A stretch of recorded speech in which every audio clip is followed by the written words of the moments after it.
Hey y'all, what's going on? It's the Nerd and Jock here. I'm a little late to the show this week, but we are finally getting to the season finale of Doctor Who, and I'm stoked. I'm here with my friend Ken. Hi. He's gonna be off camera, but we're gonna do the usual talk, discuss it through at the very end, and talk about what we liked, what we disliked, and how we felt about the whole show. I'm super stoked for this. I love Doctor Who with a passion, and I'm excited to see what direction we went to, especially after that cliffhanger. Like, the way I shouted at the end of last week's episode, or the last episode, because that was like 2 weeks ago now. Let's give us a rundown on how it ended. Right, so it ended with the twist that, oh, I forgot her name, but the... Susan Triad. Susan Triad, yes, thank you. Susan Triad was not, in fact, the Doctor's granddaughter. It was a being from Classic Who known as Sutekh. Sutekh, thank you. And it just ended there, and I was like, what? So let's figure out where we go from here, and if Ruby has family or not. Okay. I say I've seen the final, so I'm not going to give any spoilers, but I just want to see if you have predictions before we start. Predictions are as follows. I think Ruby might be Susan. Okay? I think... I don't know who the mother could have been. I really want Ruby to have somehow been Susan the whole time. The mother... I don't know. I have no clue. I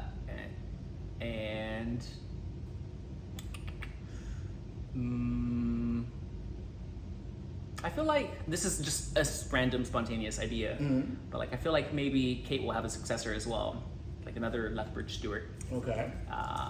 So, I mean, she hasn't had a kid or anything, as far as I know. Not that I'm aware of.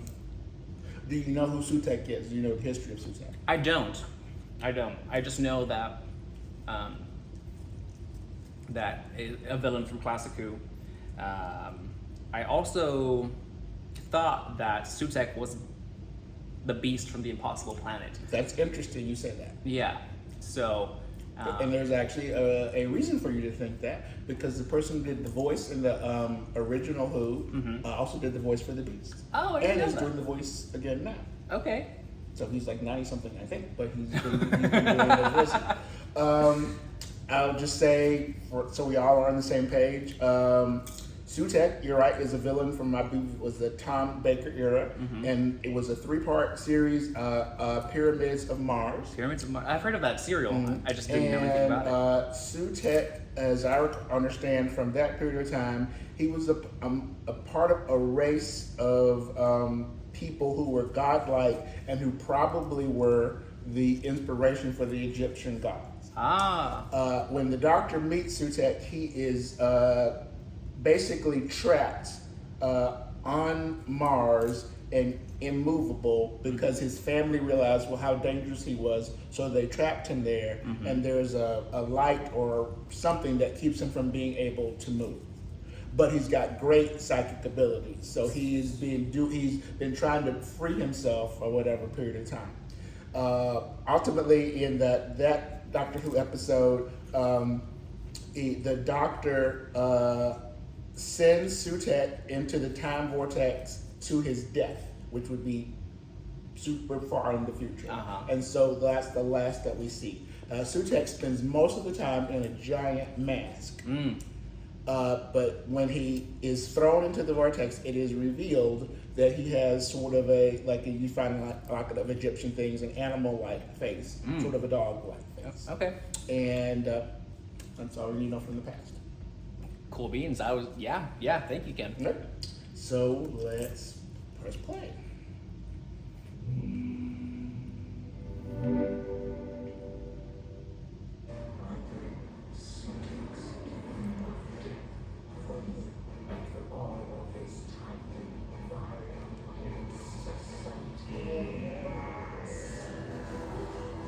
The intro. Love the intro.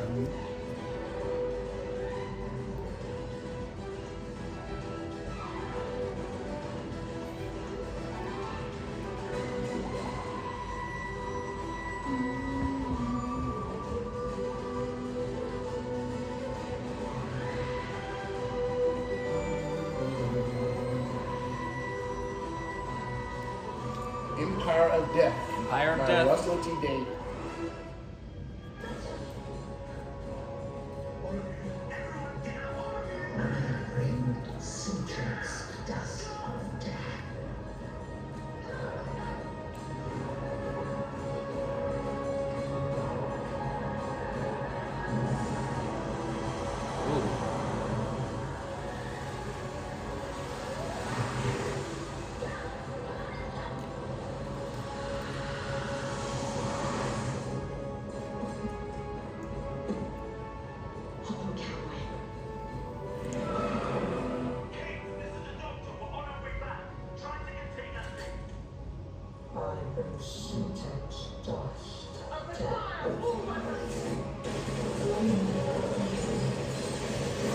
The 13-year-old has a machine gun in his Segway. That's amazing. And that it's a little problematic to me because he seems to be shooting the guy in front of him in the back, but Yes.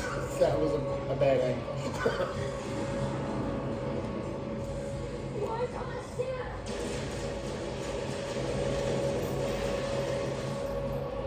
And I guess we should believe that Rose is in the back with her doing lasers with her laptop or. Yeah. Oh, one day. I will syntax dust of death. No.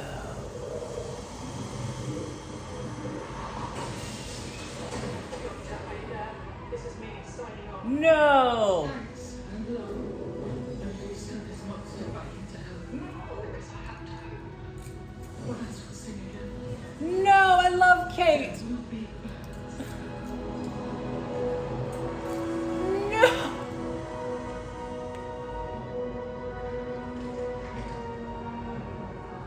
There's nothing we can do. Except fight.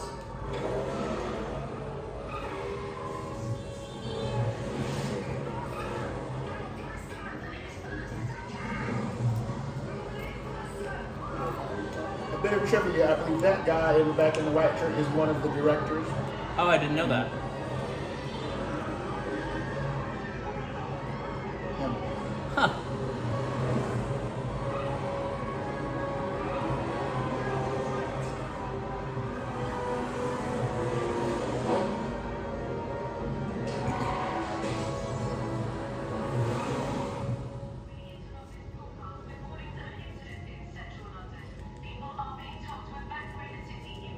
Oh, I forgot about Mrs. Flood. Ooh, Mrs. Flood might be Susan. That's your prediction on Mrs. Flood? Or she's the woman who gave Ruby away. Okay. I most certainly do. Then tell your maker I will come to storm down his gates of gold and seize his kingdom in my true name. Or okay. Or not.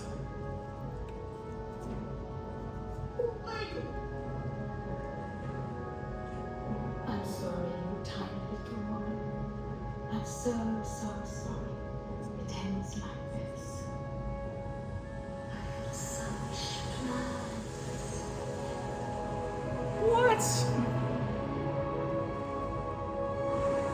What?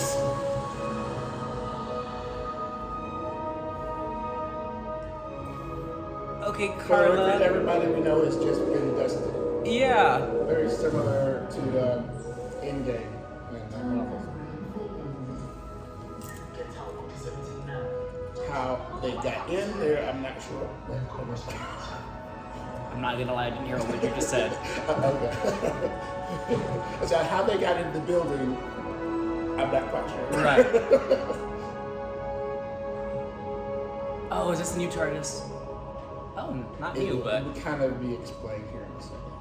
I like it. It has more personality than his previous one. It's all of smaller. them. It's all of them.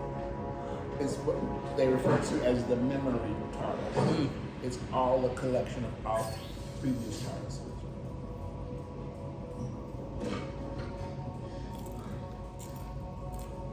It's a TARDIS remembered. It's made of memories. Read it, feed it with you. Yeah, give it everything you've got, Biggs. Remember it harder. Yes, I can, yes. Time is a memory. A memory is a time machine. Yes,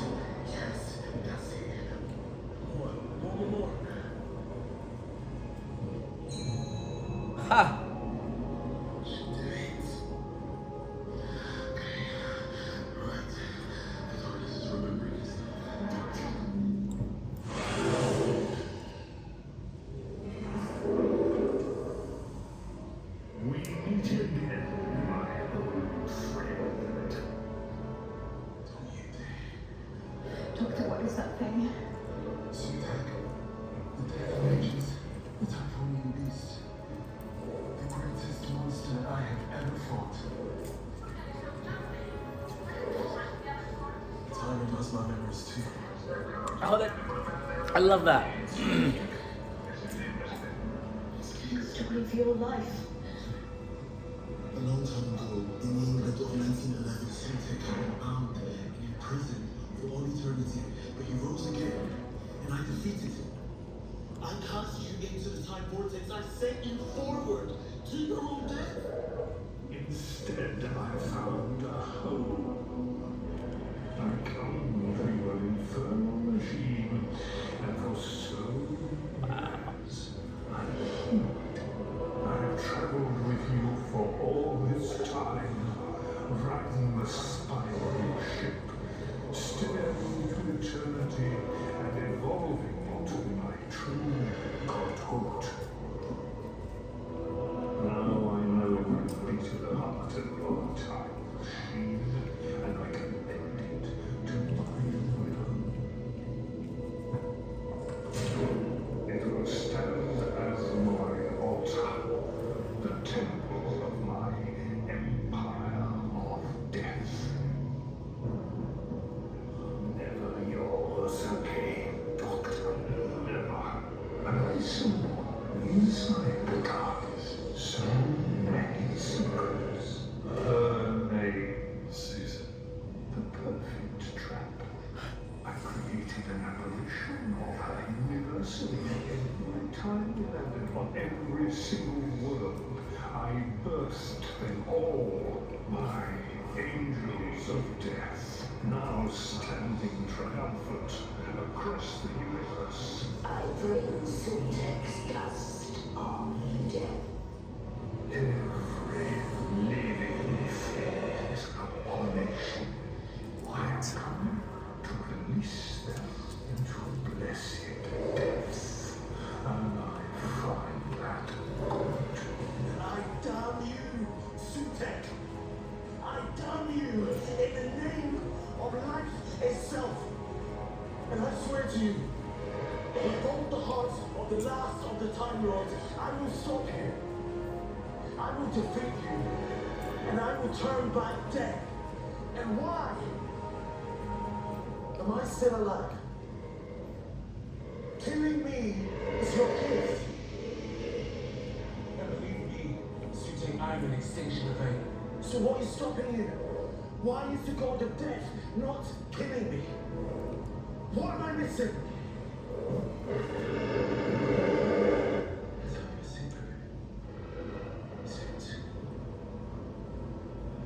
This feeling that you have now, this doubt.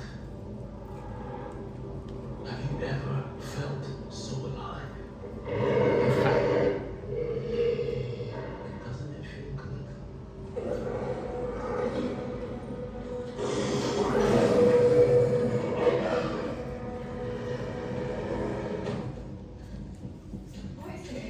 It's a remembered target. That's amazing. Bits and pieces of every target. That's her doctor's jacket and the bows she used to wear in her hair when she was a child. Aw. Wait, does this thing work? Can it fly? No idea.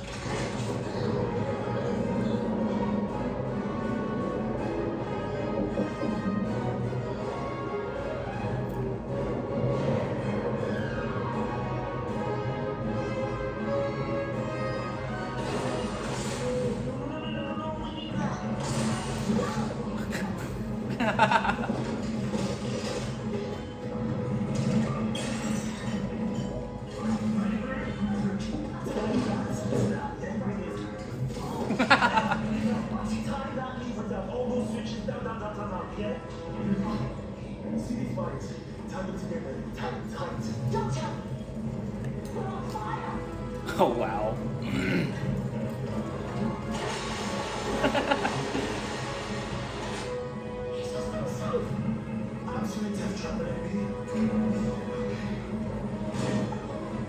This feels like a throwback to the language of the goblins.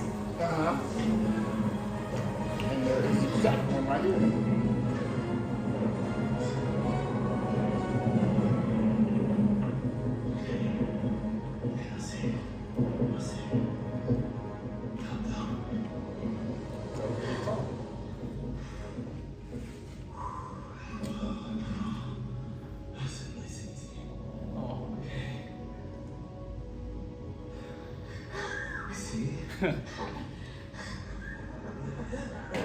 Everything about this is gorgeous so far. It's molecular bond.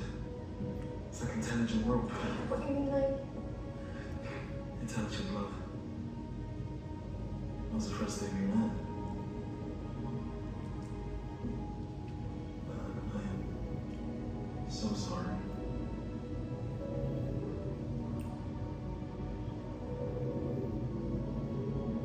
I've got to stabilize.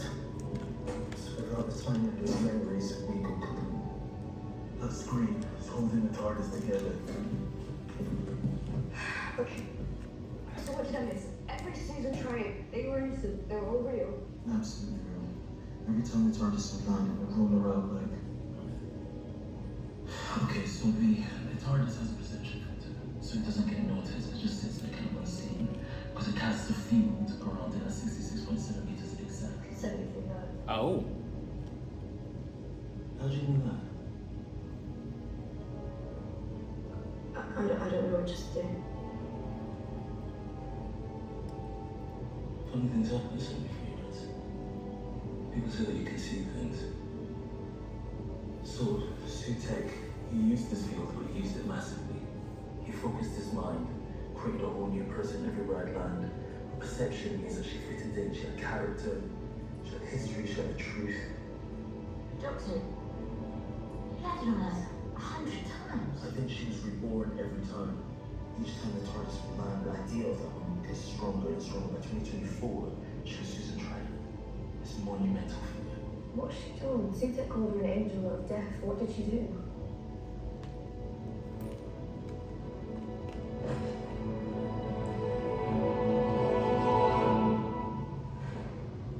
Oh, whoa.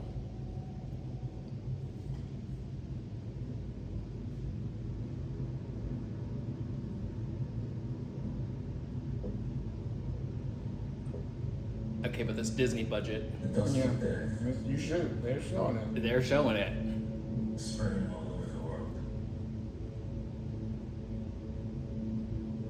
My mother, is she? It's everywhere. No, can't you Not just... a second.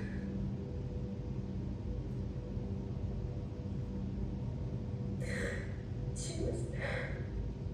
It's happening over and over again. Every time I landed there. 1999. 1066. 2005. The Earth is dying. So many times.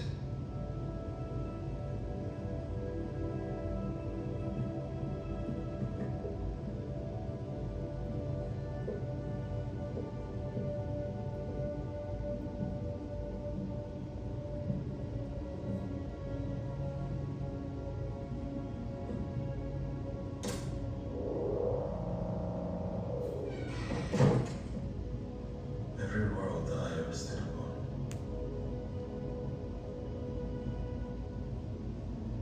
All dead.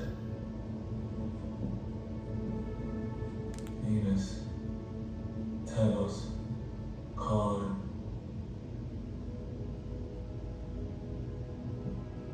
It's here. Huh.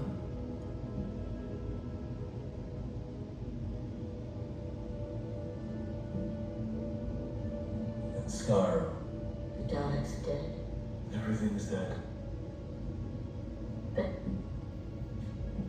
There are so many places you haven't been. They must be safe. We've traveled so far. Everything caught in that pattern is dying. The whole of time and space.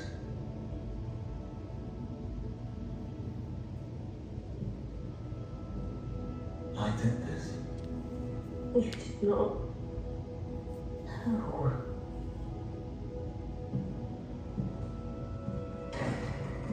Every sun is dead.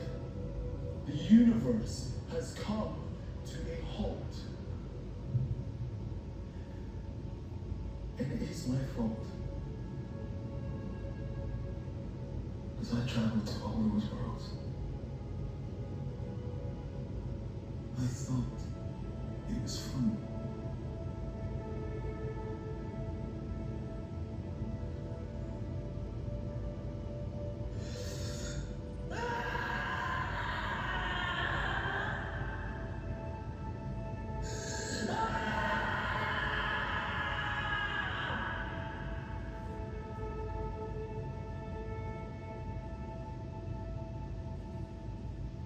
Effects, spectacular. Spectacular effect. The universe stands silent in death. Yet, one thing persists. One thing keeps living despite me. The Time Lord. No, greater than him. A secret the child carries with her. But I will find them. Perhaps in the hollows of this desolate universe, they are hiding somewhere lost in the wilds.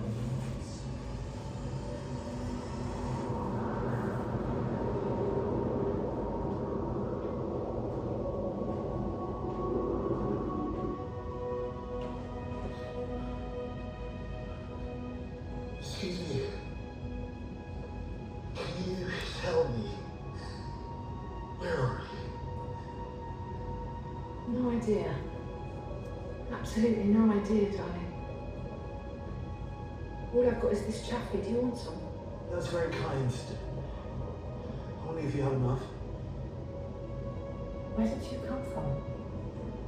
Nowhere. I got a bit lost.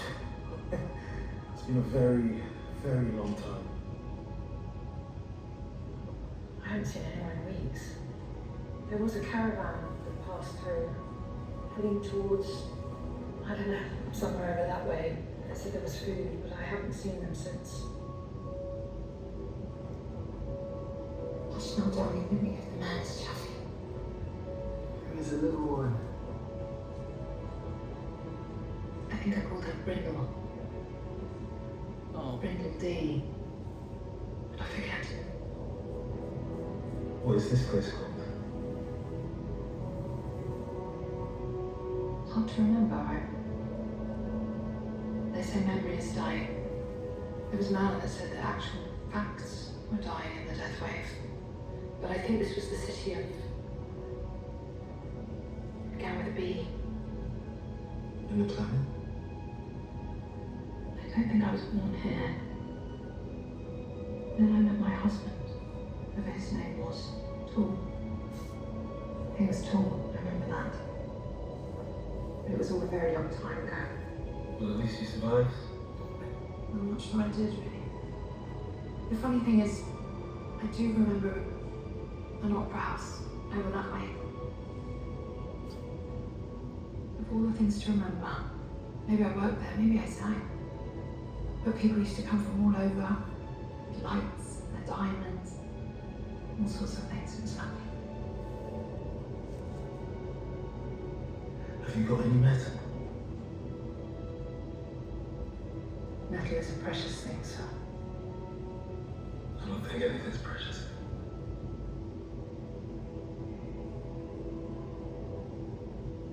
I suppose you do have a very nice face. agreed.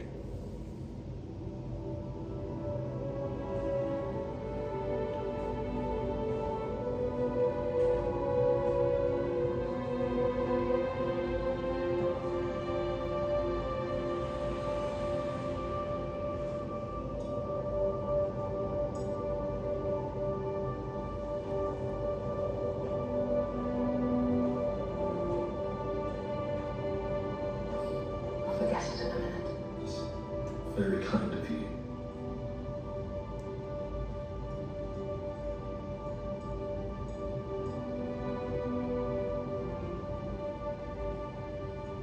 release the spin, I promise. Might say the universe in a spin. That would be nice. We should go now. Hey, you okay? I think my daughter died, didn't she? And I forgot.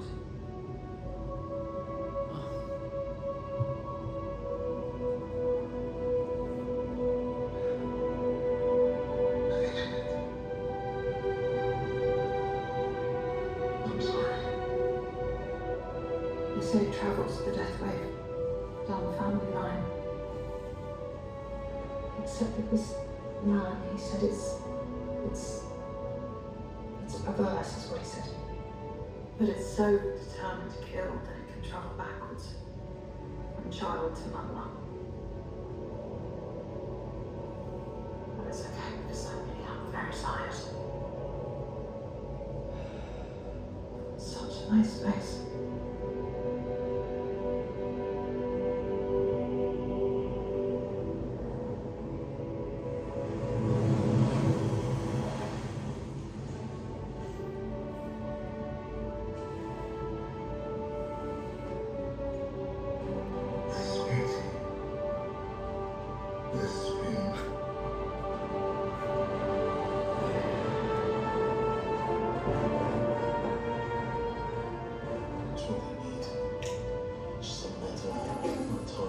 Something real.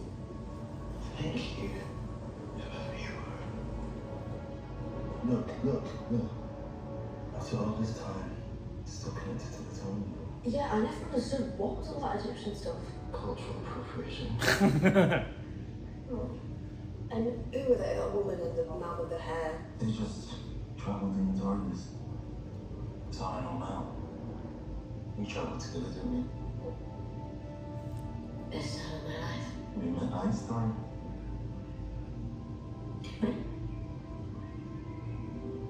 God, I forgot. You okay? Exhausted.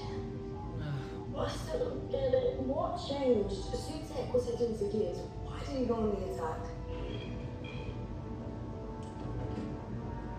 How's that again? Why did he go on the attack? Why did Sutek appear on Ruby Road? It's answering you. The images are reaching out to you. What do you mean? We're trying to help. The time window is still connected to your memories. Maybe it's trying to ask you something. But what does this have to do with my mother? Oh. Because. Oh. Caesar became visible outside the church because when he landed with the TARDIS in 2004, he saw the one thing beyond his comprehension. Your mother. But who is she? We don't know. And neither does he, that's the point. She drives us crazy, but Sutek, oh. He's been riding on the back of the TARDIS for holding all the time and space, and then he can't see one woman. One woman, one singular, mysterious woman. No wonder he's keeping us alive. To figure out the answer, who is she? But if gods are scared of him, what the hell does that mean? She's not this big cosmic thing, is she? Because in that case, what am I? Ruby, you are absolutely human. But who is she, and why was she pointing at you?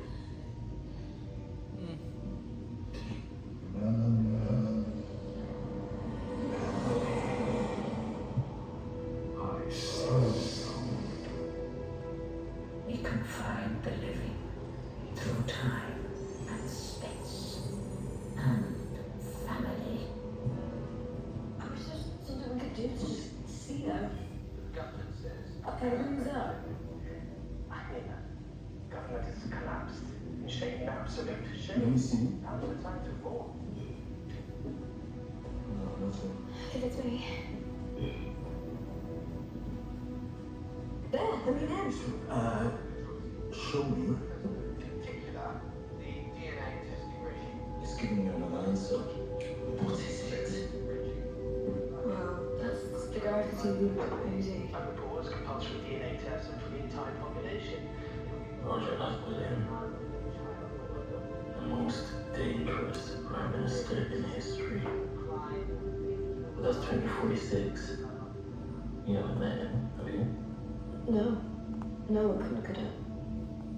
Why is it showing?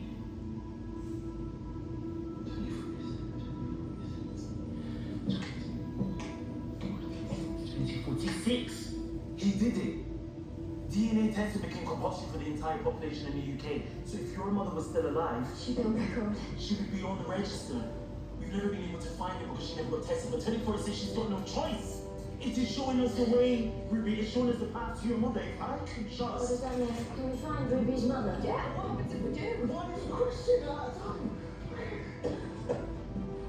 The Tortoise doesn't have much power, but they can just make one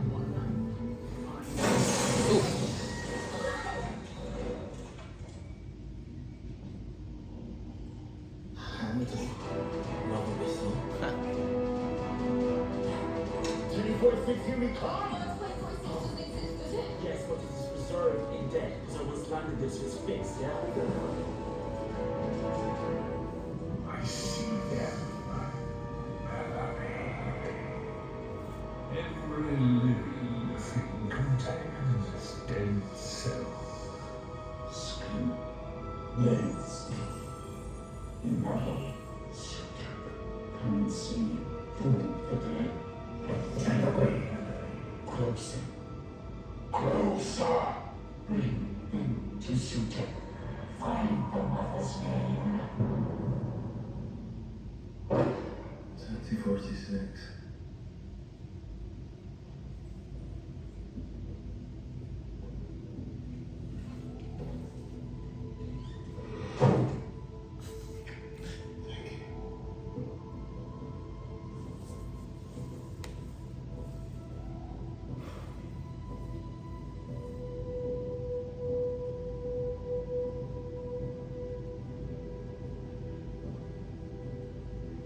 I was in this building for the overthrow of Roger Aquilin. It was the Department of Health. They'll have the DNA. So, like in a computer? Sort of thing, yeah.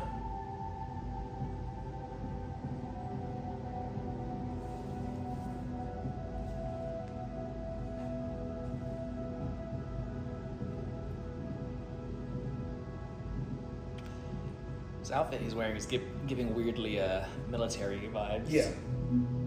Hers too. Yeah.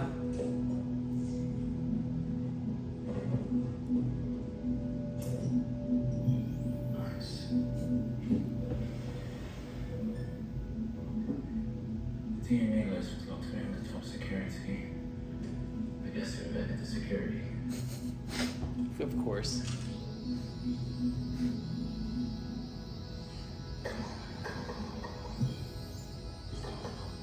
Yes. Yes. Okay. Mel, you better keep watch. Just need text service could be anywhere. And don't take any risks. We're all getting out of this. Don't worry about me. Find the name. He knows.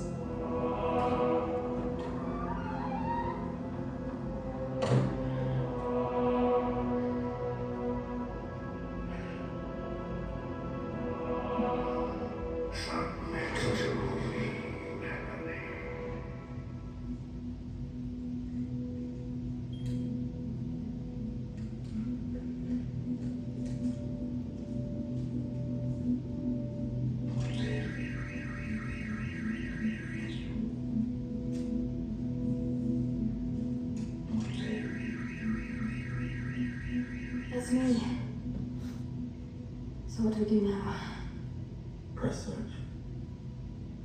Somewhere in there is your mother's name, and maybe we can use it to fight Sutek.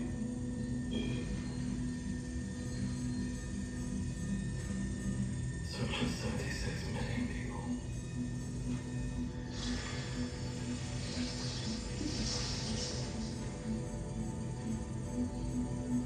Where is she?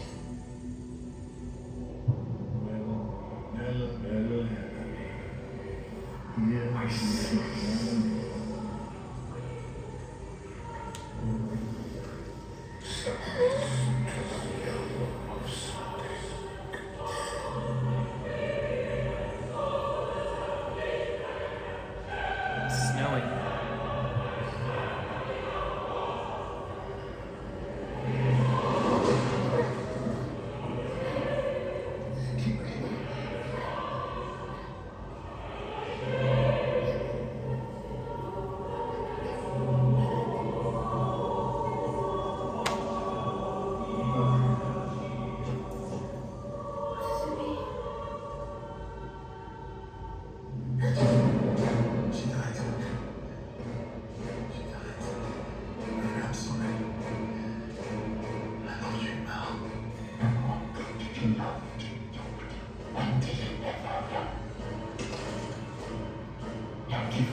What does it mean?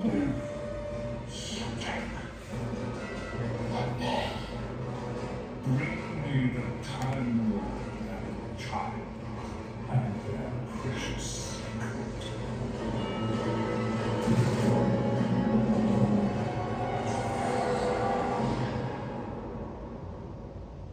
I bring you a gift, Holy Suitor. Accept the last two creatures in existence. To die at your hand. Our wretched Half-life. So that silence can reign. and you can stand alone for all eternity, gazing Upon your empire of dust and ice. out of Olivia. Show me the name. Show me, child.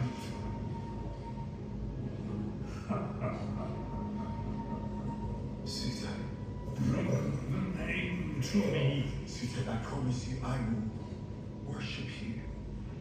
If you just allow this.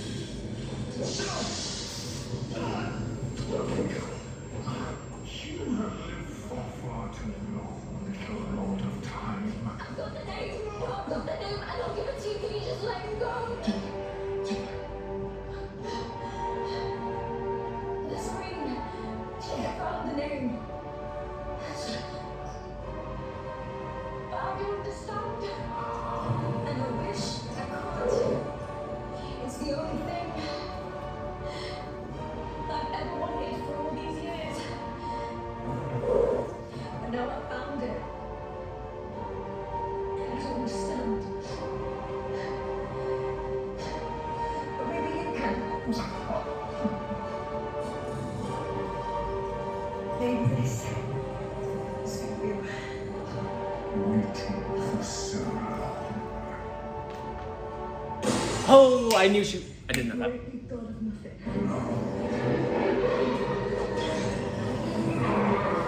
Ha!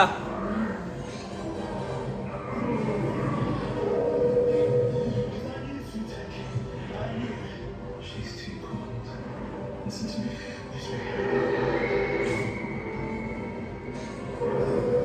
Die at the hand of Sutek.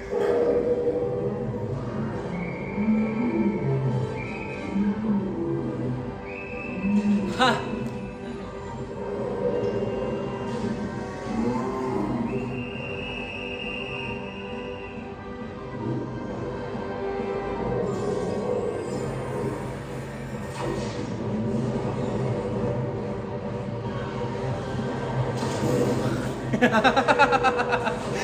That's amazing.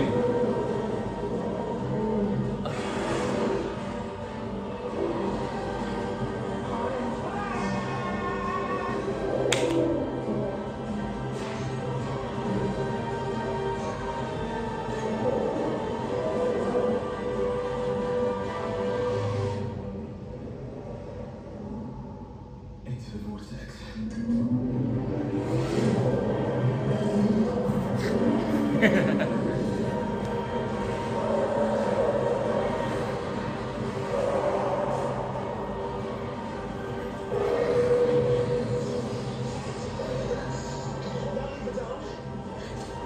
What just happened?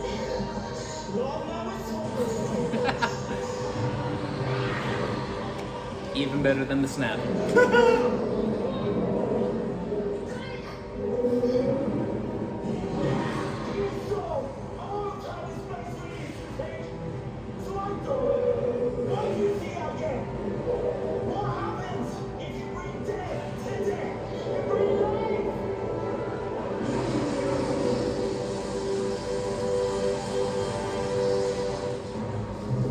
Huh.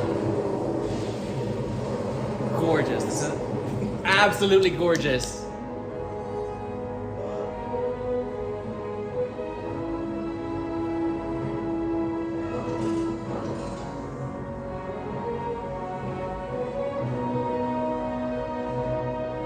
Okay, he's handsome. Ah, Kate's back! There's talk of a spin-off. A unit spin-off. There needs to be with her. Even he came back. The first guy. Oh yeah.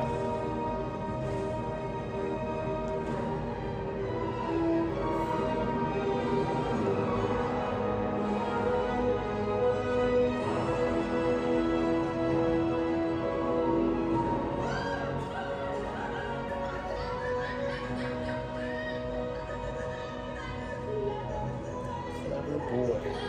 No, that can't be Clara. No. No.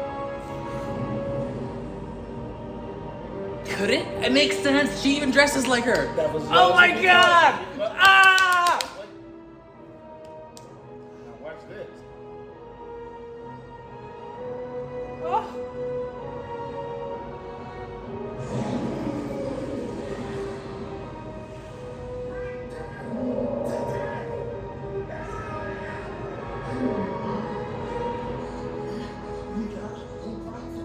What's happening? Life, Ruby, life. We bring life to the whole thing.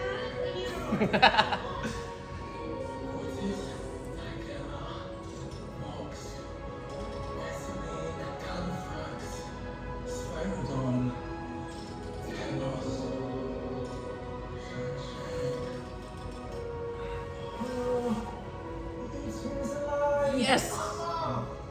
Oh, welcome back, the news. And they're dead. The planet is called Agua Santina.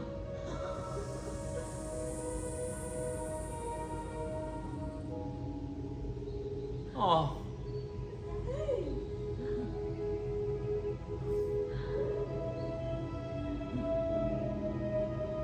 This way.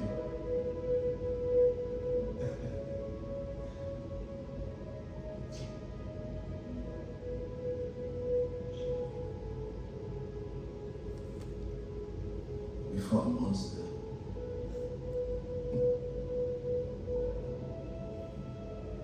And now, I must become a monster.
But I'm still me. I've still got my memories, my family.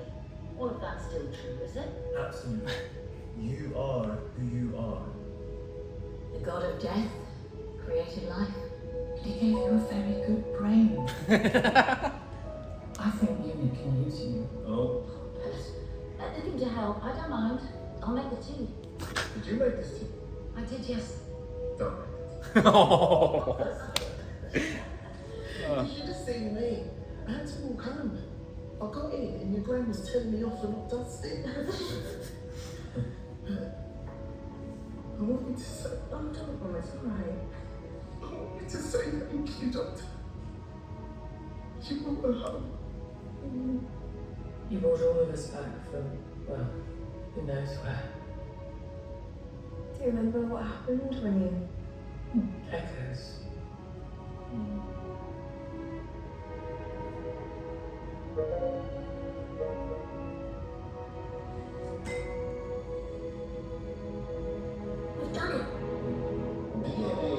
favor for 100%. Is Clara her mom?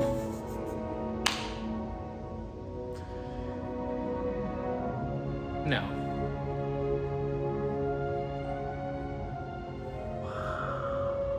My mother. Louise Allison Miller, 35 years old, 15 when she gave birth to you. Records say her stepfather was, well, he was trouble. I think she did the right thing getting you out of that house. She must have hidden the pregnancy.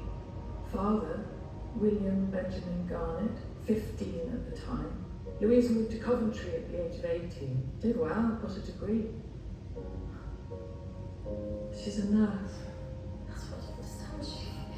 She's so ordinary. She's wonderful. No, she's wonderful. And she's ordinary, but I love her for that.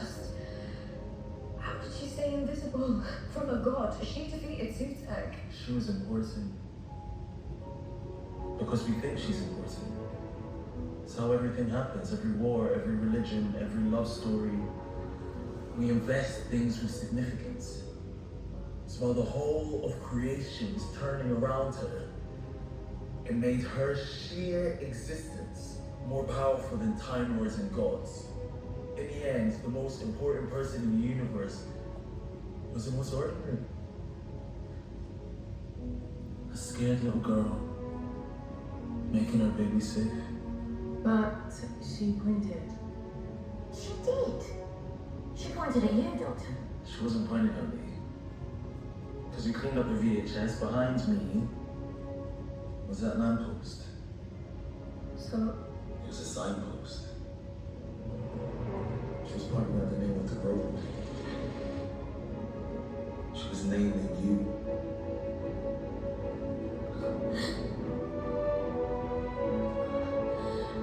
I was supposed to call Ruby because social workers chose all the paramedics or whatever, but no, it was. I don't know. My own mother chose it.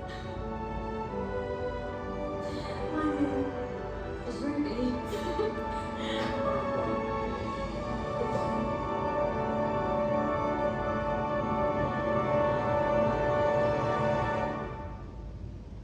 She's happy. She's got a flat, she's got a fellow named Mike. She goes to Spain in 3 weeks.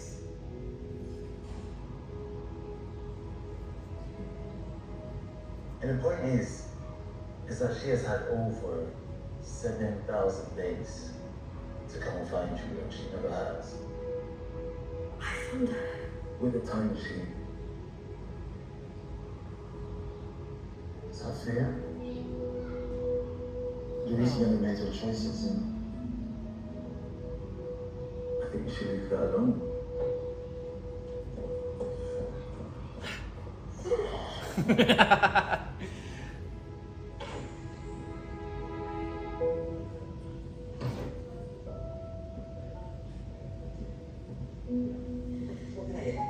I'll come to you, please.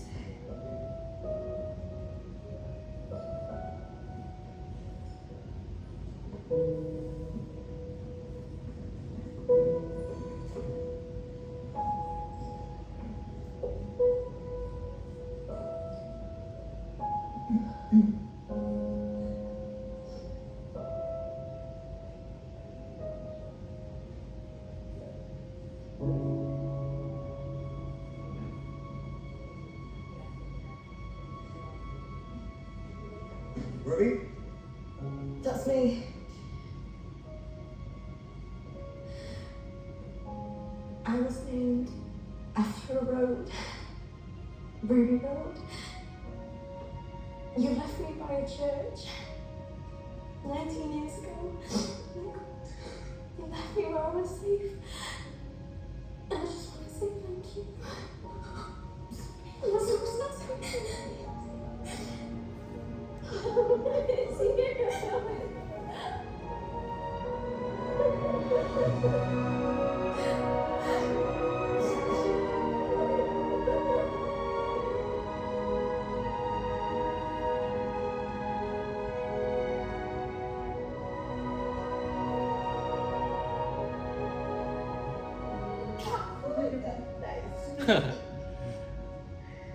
thought I should get in touch. Every Christmas I thought, right, this is the year. Every Christmas I thought, what if she hates me? There is no hatred in this house, darling. But what we have got is photos. Yeah? We've got about 500 proper photos. I'll bring them all.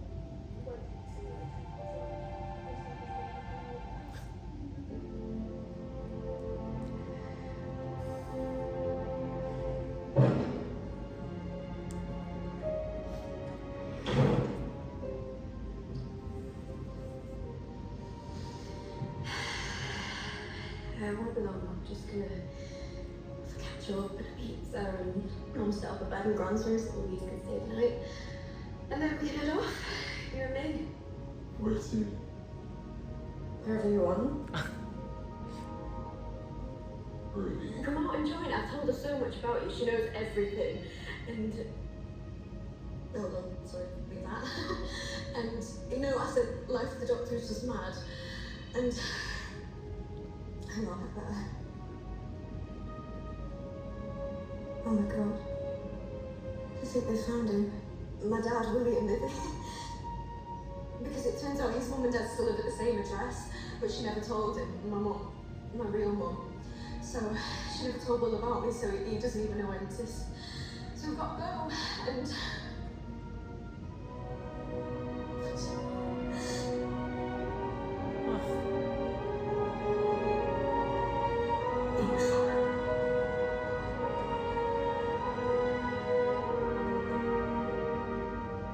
Don't be sorry at all.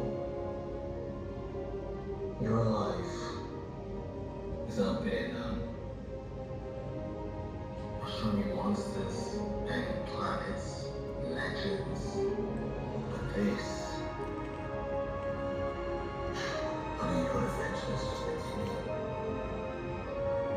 you could go and see Dad.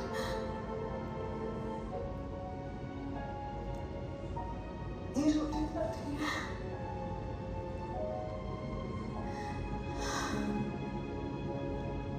Will I ever see you again? Of course you will.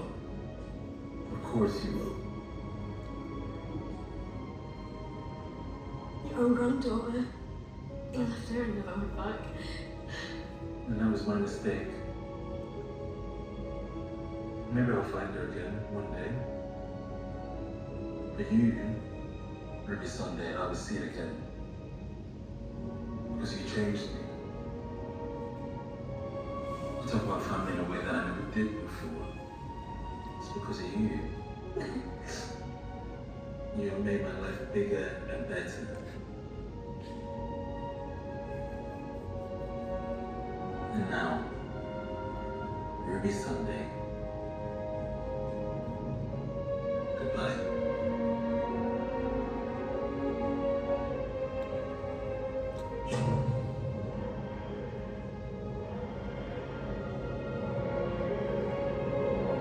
I don't like this. I wanted her to stay for at least one more season.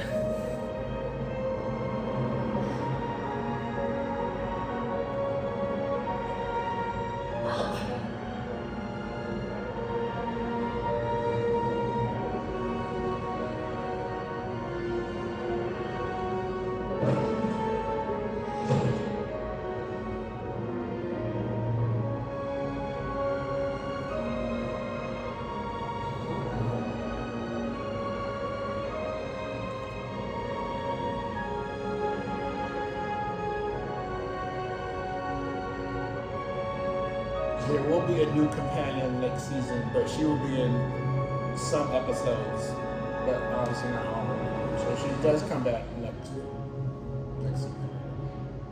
Didn't know about the new companion. The new companion is the militant officer from the yes, Boom. mhm. Yeah.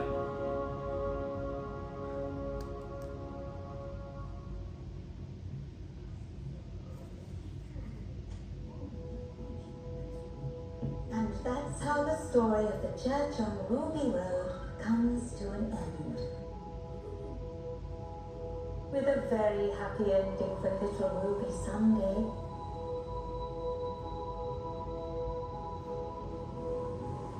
But life goes on, doesn't ruthlessly. And what happens, you might wonder? Oh, what happens to that mysterious traveler in time and space known as the Doctor? I'm sorry to say his story ends in absolute terror. Night, night.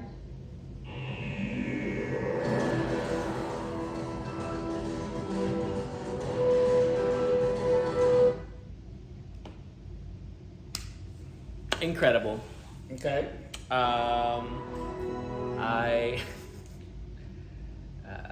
What's this?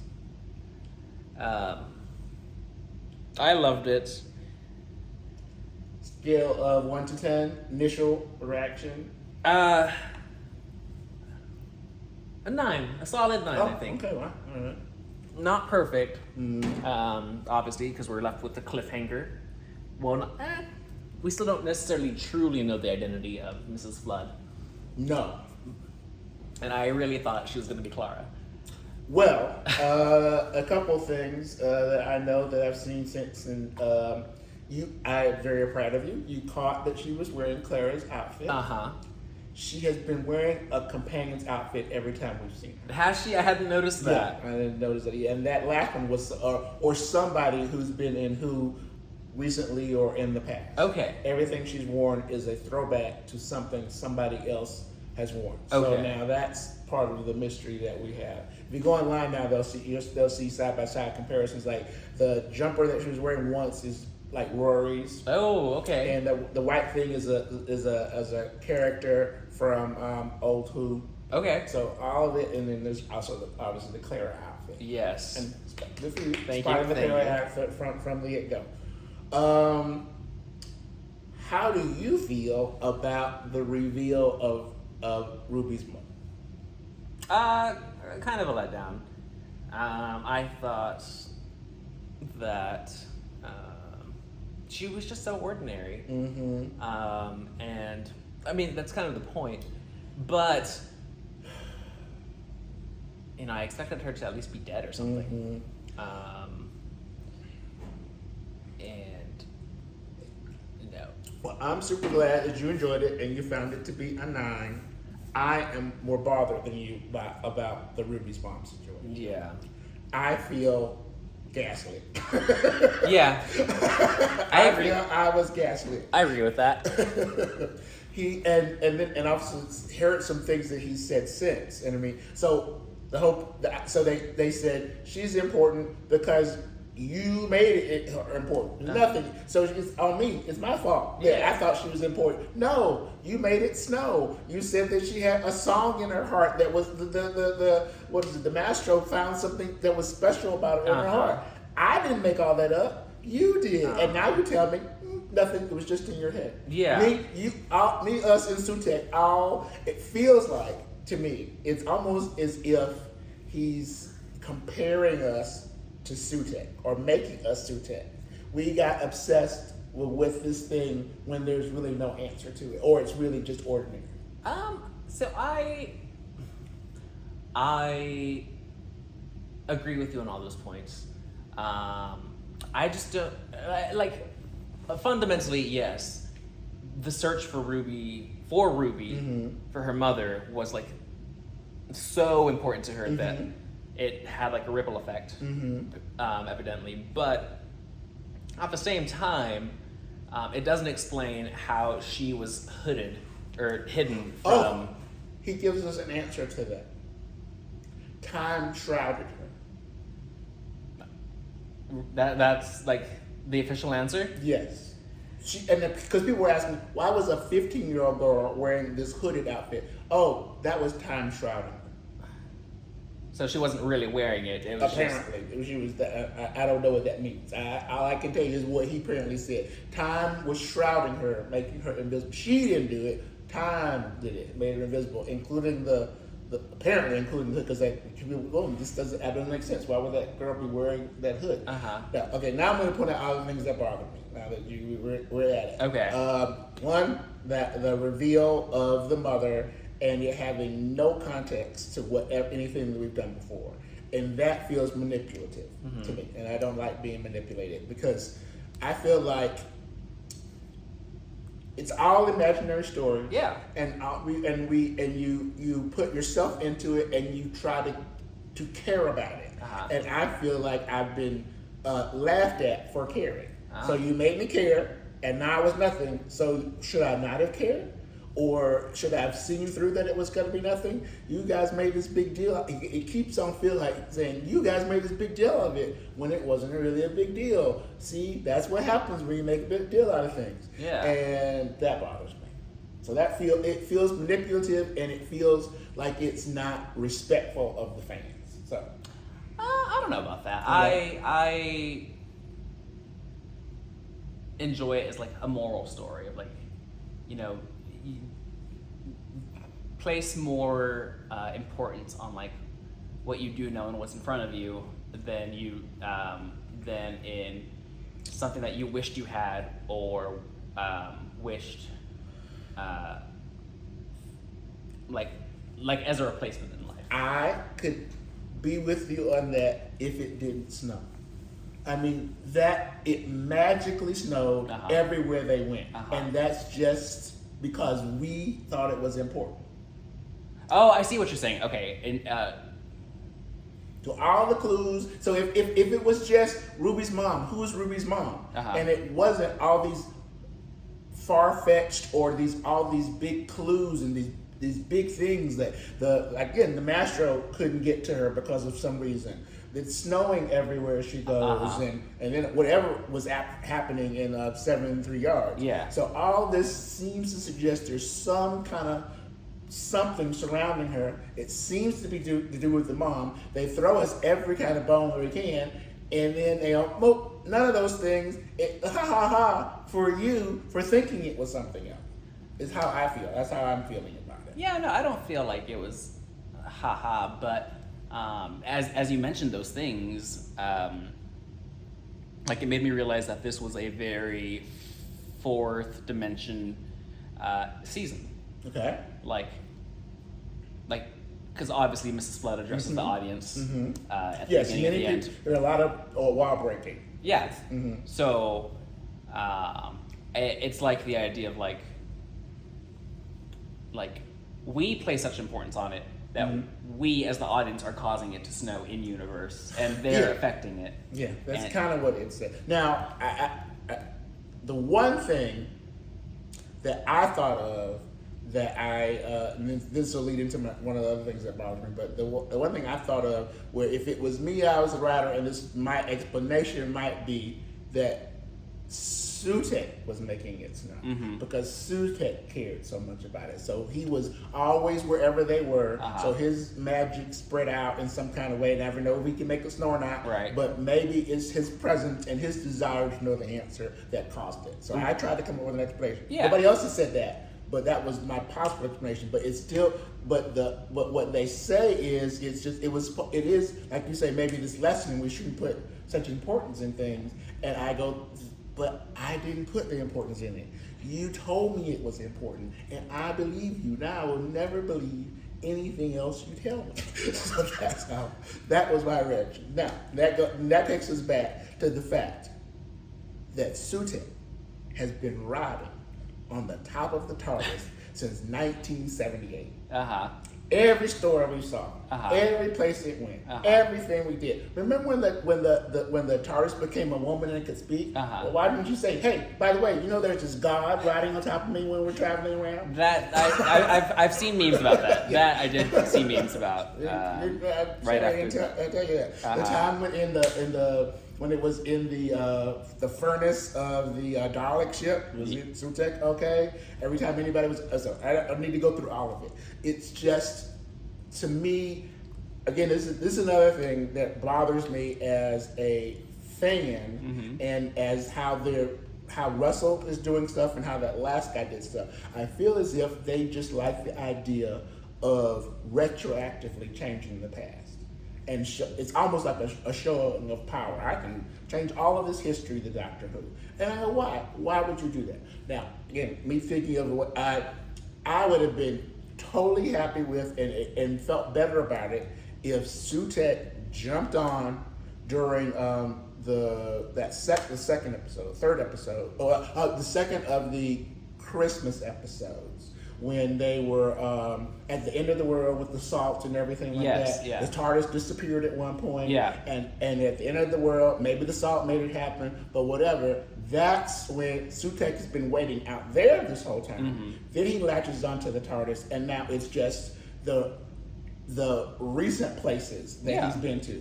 Now, and that's that. Okay, I have a lot. So and that made me feel better because the moment I saw the entire universe dust, I know that's going to be undone within the next 20 minutes. Yeah. So I mean, the stakes go away. Yeah. I would have thought it would have been better if it was just the places we've been this season. And including the office of the of UNIT. Yeah. So all the places we've been this season, and we see those people and those times dusting, and maybe those planets dusting. Okay. Maybe it'd be fun. Though part of us, I might have been fun to see the fun time people dust and maybe never come back. But right, absolutely. But that would have given it stakes, and it would have been stakes that were believable. And I would go, what if they don't bring all these people back? What if it's this thing? So that would have been better for me. So let me see. And there are some other little things like again the kid on the Segway with the machine gun. Yeah, that was. And some of it's funny. Yeah. But by the way, if you look at where he's standing, he's behind somebody. And he's shooting. I'm like, you're shooting that guy in the back. That's not getting to the Sutekh. Okay, and what was I just thinking? There's some little thing. Okay, another meme that people are talking about, and I have to agree. How did Ruby's mom name her by pointing to the street? No one around her. Well, the doctor was there. No, as far as we're concerned, he wasn't there because she's like he's pointing at the sign and not the doctor. So she didn't see the doctor. So she points at the sign, and that's how Ruby gets her name. No note with the baby. oh, that sounds great. I'll write a note and I'll put it with the baby. No, somehow magically she goes boom. Yeah. And that's us. He said that was her naming you. I was like, how the hell was that her naming you? And how did anybody else find out? Now, okay, again, I try to make it where I can believe it. Maybe that was what she did, and maybe people got the idea because they felt that she did that. Some kind of magical timey-wimey, whatever. So I'll give that, because those are a smaller thing. But it's just an accumulation of things. Special effects, all good. Special effects were fabulous. All good. I feel and I have mixed feelings on this. I feel that Sutekh was not maybe as scary as it could be, and it seems kind of silly that they put a leash on him, and that's what the thing. I did love that though. But that's what I was gonna say. Silliness. At first, one of my instincts was, that's too silly, and this doesn't make any sense. And they had what are they?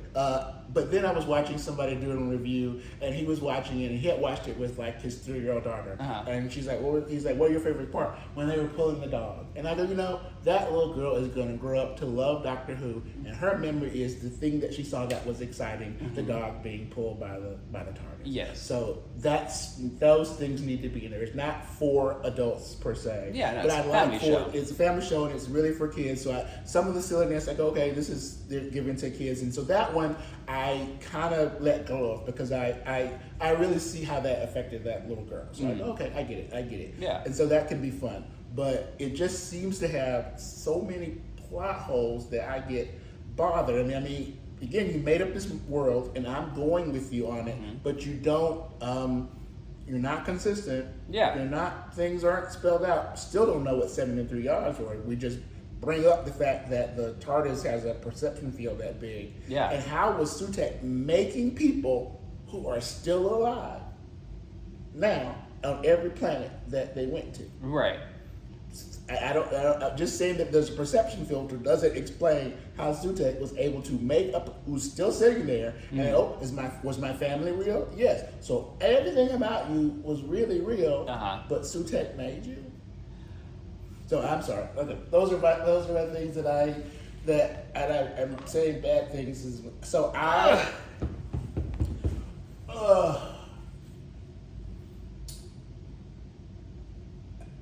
thinking about the little girl, I will give it a 7. Okay. That works. I would have done maybe less, but appreciating that one aspect, I would give it a 7. 7. I dig it.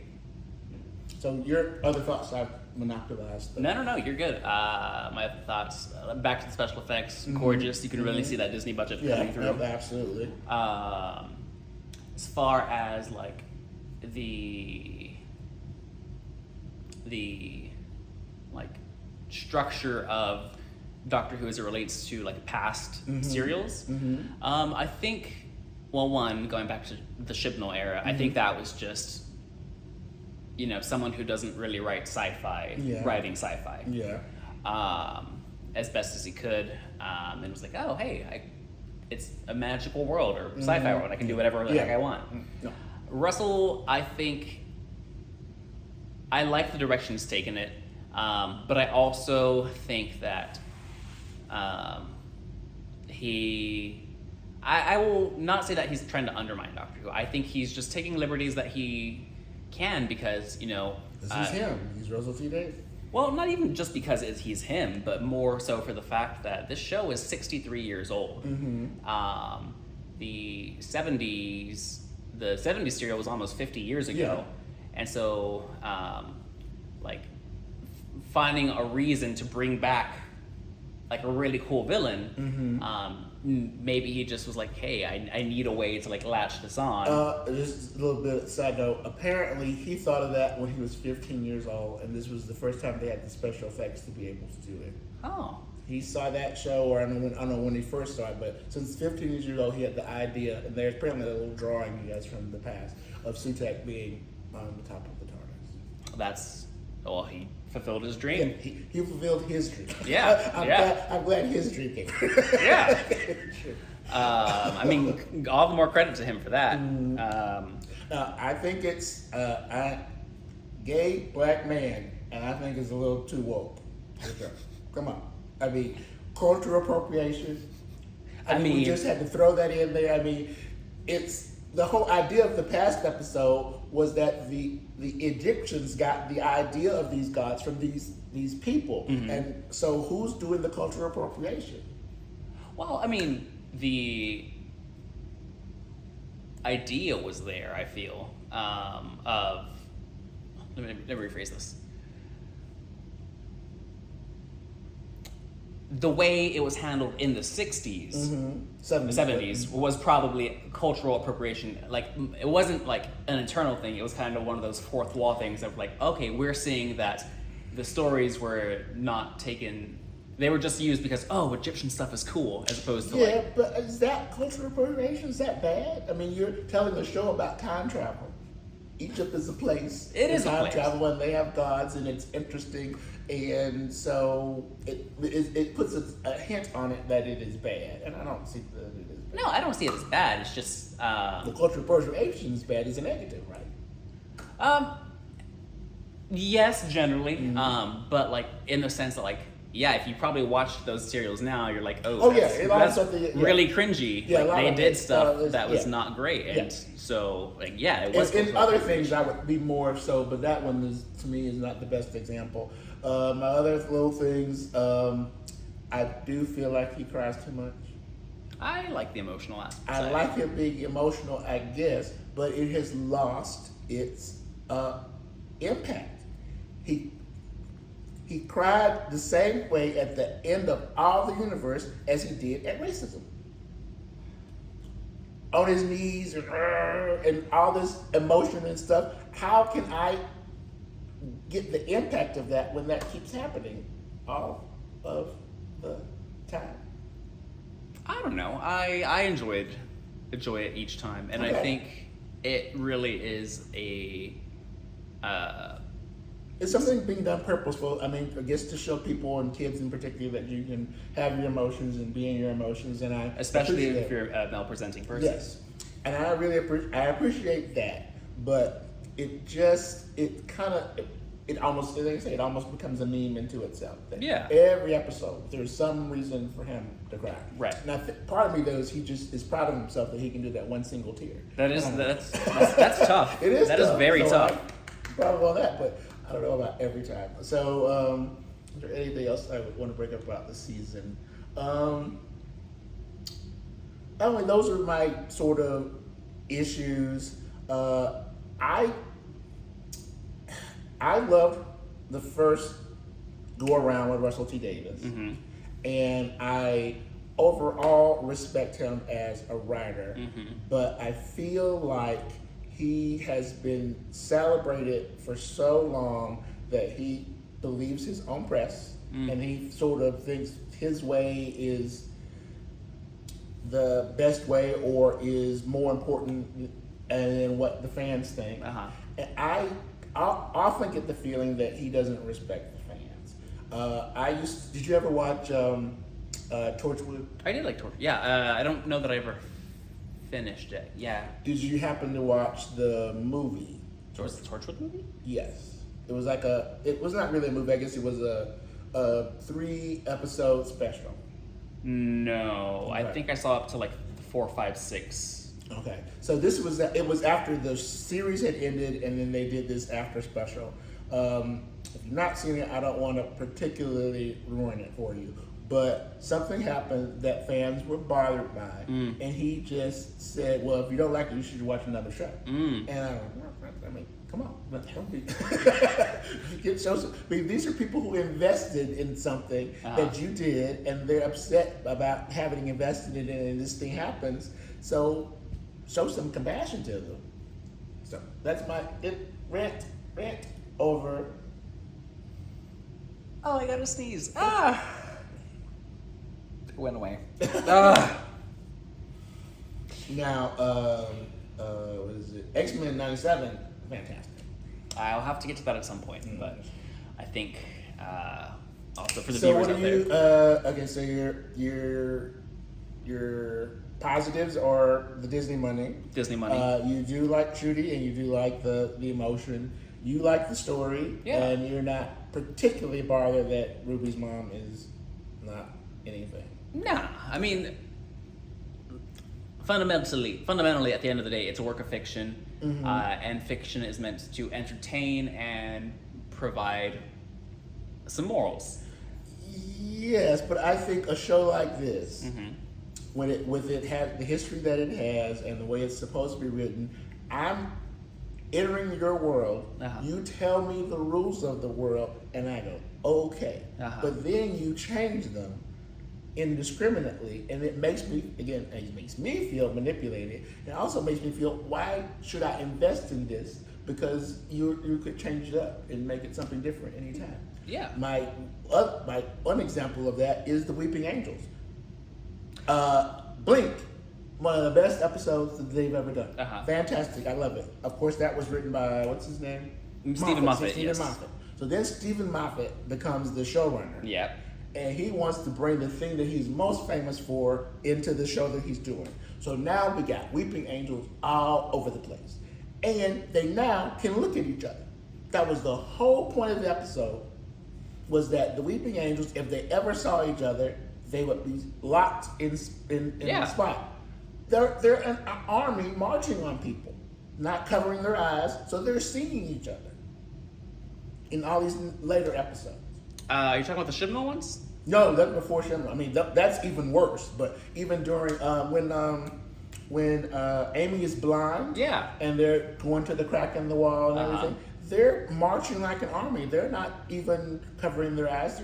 They're going after these people, and it's not like they're covering themselves from seeing each other. True. I think a loophole for that would be like, we don't really know what their range of vision is. Okay.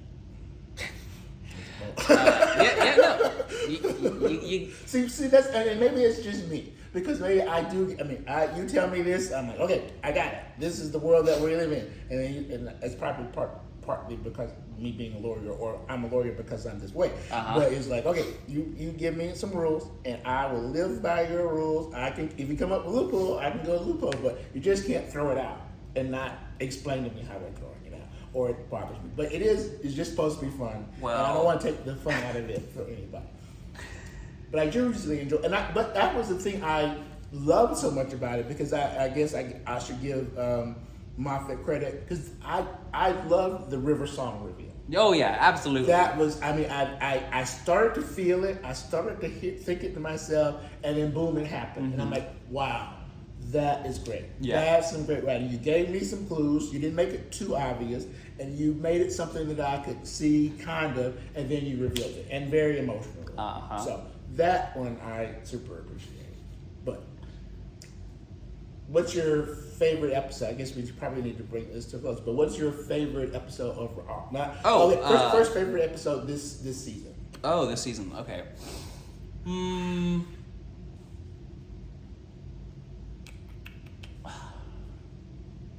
I really did like 73 Yards. Oh, really? Yeah. And like I said earlier, now that I can see it in that fourth dimensional aspect of like audience inclusion for the whole season, like it feels like it hits a little harder.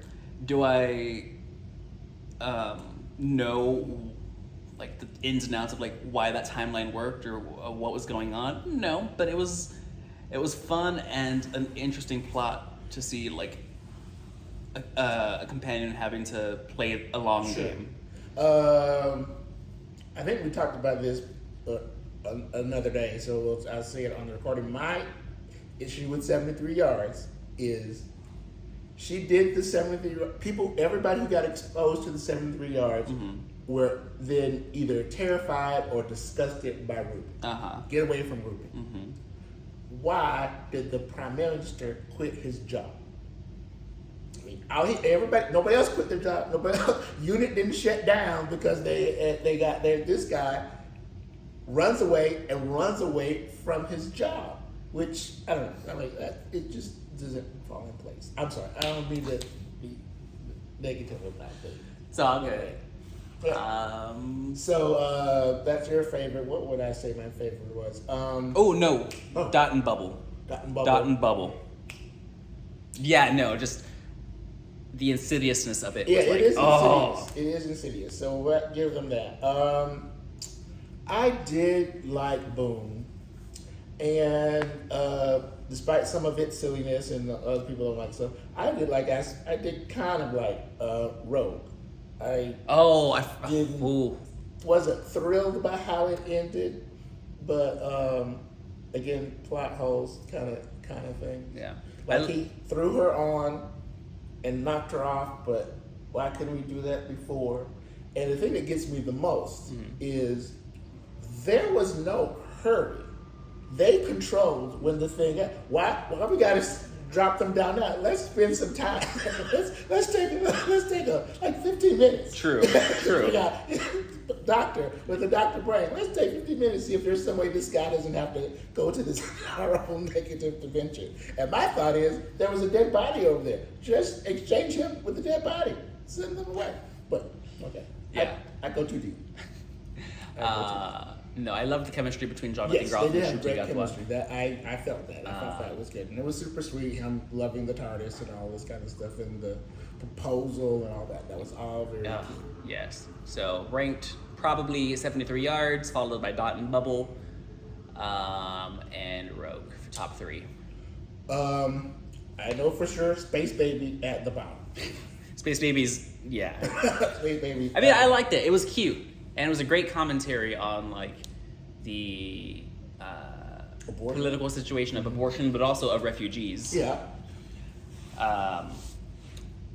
But it was just a fun, silly episode at the end, ultimately. I do think, and people have said this, that I don't know that it was the best to be the first episode.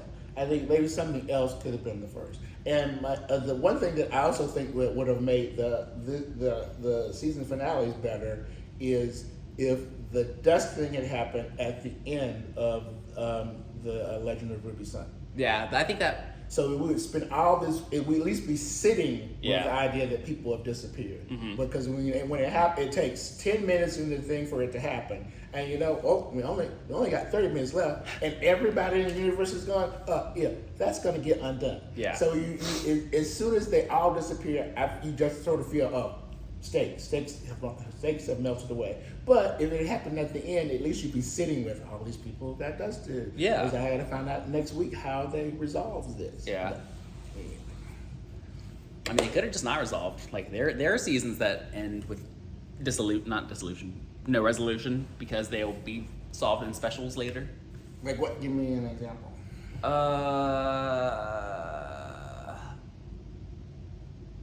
that one's special going into season half. Like the David Tennant and the Master with the. Well, I guess there was some resolution. But that was those Master episodes were the last 2 episodes of the season. They were. It was because it was that we find out this guy's the Master. He gets transferred. He regenerates to this new Master. We find out he's been there the whole time. The Saxon thing. People complain about that. I enjoyed it. People complain that the whole let's just think really hard and wish the Doctor well, and then he'll be repowered. Yeah. I mean, it's a little, what is it, Peter Pan-ish, but I'm fine with it. It is. Yeah.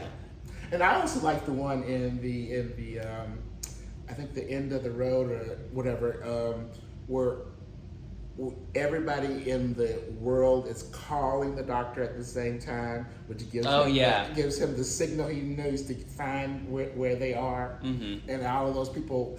I mean, it that's the kind of thing that does affect me. Is seeing all these other companions, all of them working together, all of them pulling everybody, the